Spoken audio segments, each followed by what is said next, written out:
The life of a poor Bosconian's life.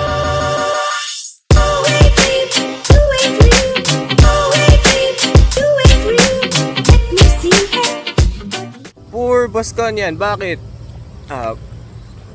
To add one more thing, first time ko mag-vlog, so I want this to grow for my, kung tumanda man ako, may mapapanood ako.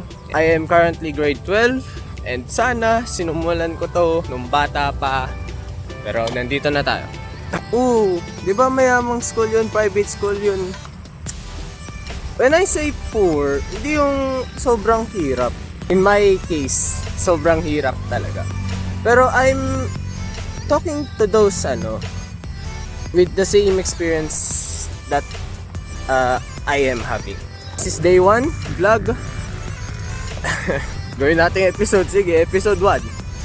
So dito sa Tarlac campus, yung bagong tayo sa Crescendo. Kung search nyo, gagawin ko na tong daily paglalakad hanggang pauwi.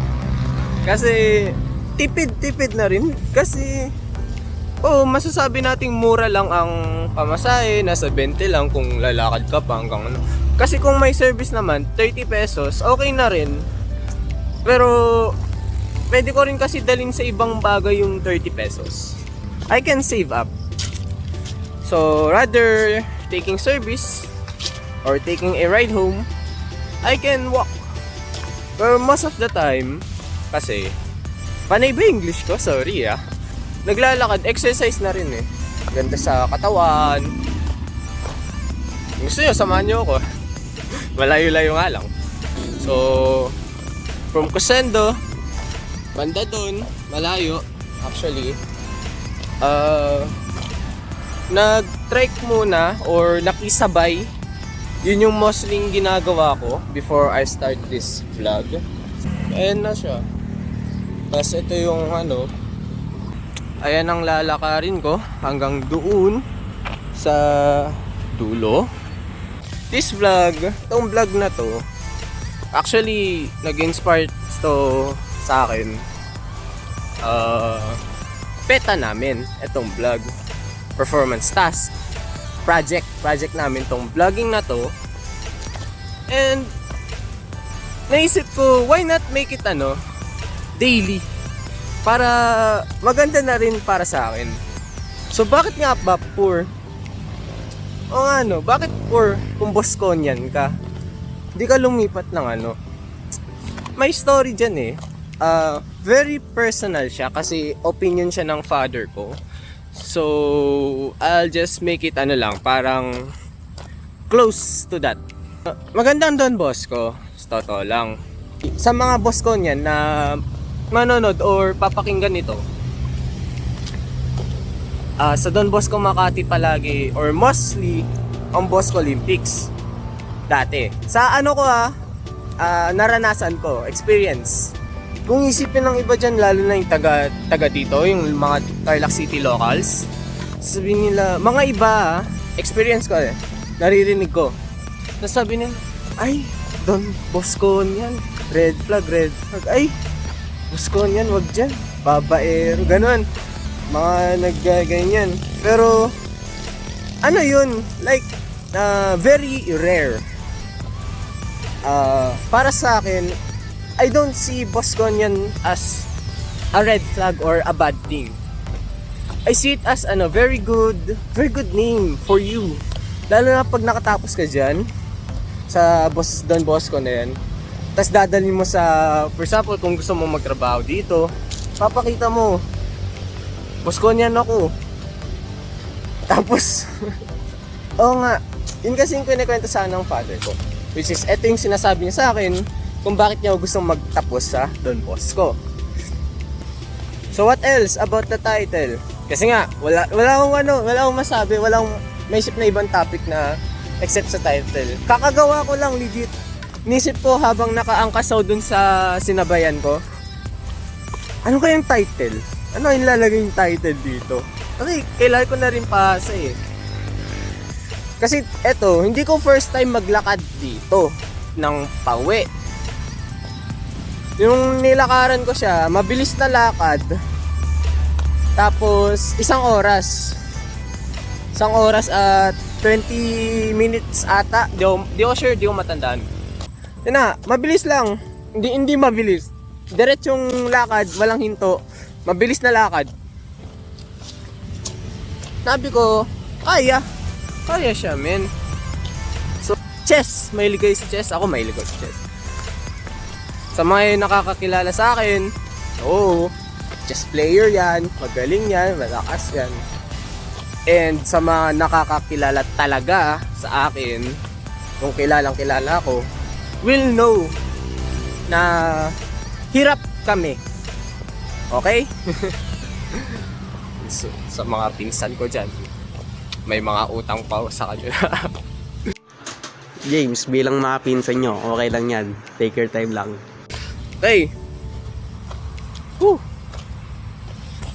And I want this depicted as para sa mga katulad nga talaga sa akin. Kahit hindi nag-aaral sa Don Bosco, very religious school. And para sa mga nag-aaral sa mga private school na hirap din, or sa mga public school na okay na hirap, gets nyo? Okay lang, at the same time hirap. So yan na guys, medyo malapit na tayo. As you can see, medyo madilim-dilim kasi anong oras na? So, ayun na nga guys, tayo ay nakauwi na. Medyo madilim, ayan. Tayo ay nakauwi na sa ating bahay, pero tayo ay bibili ng pagkain. Yung dito lang, sa San Miguel lang. So, ayun na nga guys. So, ayan na guys. Malapit-lapit na tayo sa bibili natin pagkain.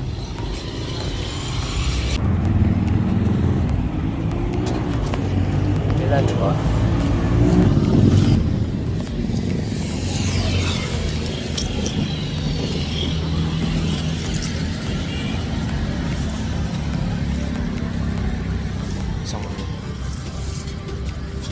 Guys, it's me again. And habang tayo ay naglalakad, kailangan pa pala na mag-interview ng local. So ayun. So ayun guys, tayo ay mag-interview. Excuse me po. Pwede po bang mag-interview sa inyo?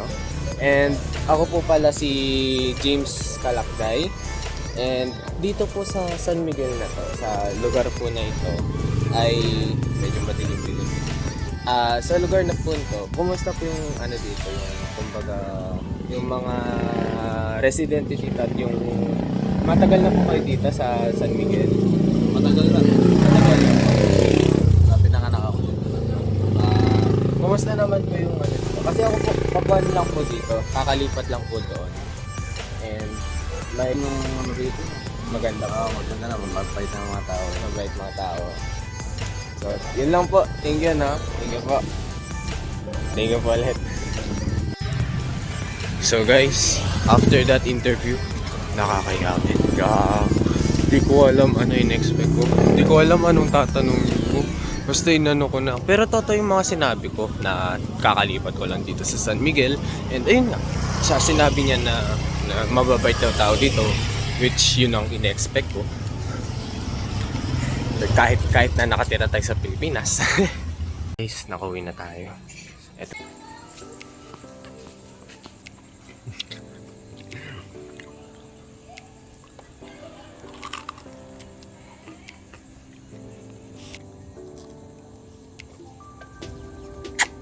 Diba?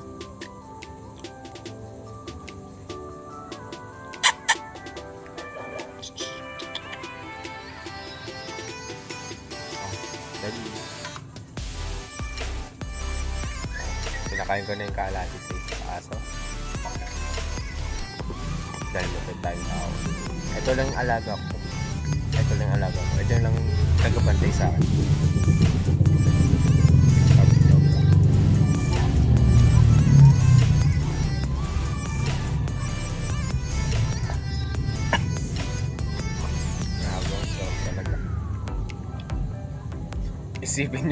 baka isipin yung scripted to. Sa totoo lang guys, hindi ako mahilig kumain ng ng leg ng manok. Pero mahilig akong kumain ng manok.